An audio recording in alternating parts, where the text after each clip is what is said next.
आगा की अवां खे थाणे बुलाखान में वापारी दयाराम तारवाणी बाई वारे तलाउ में पैर तिरकण सबब बुढ़ी फौत थी वियो आहे।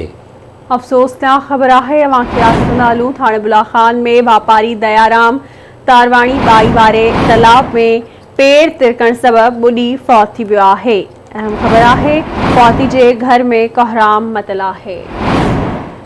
आगा की पिया थाणे बुलाखान में वापारी दयाराम तारवाणी बाई वारे तलाउ में पैर तिरकण सबब बुढ़ी फौत थी वियो आहे।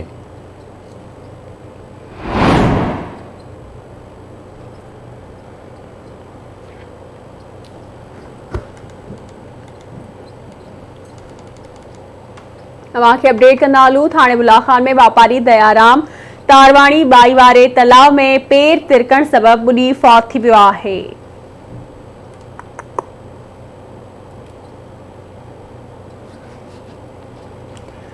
तफ़सील मालूम कंदासीं शहबाज उमरानी खां। जी शहबाज, आगा कजो कहिड़ा तफ़सील आहिनि? जी बिल्कुल, थाणो बुलाखान शहर जो मशहूर वापारी है, मशहूर बेकरी जो मालिक दयाराम तारवाणी शहर भरसा बाए वारे तलाउ में पैर तिरकण सबब बुढ़ी फौत थी वियो है।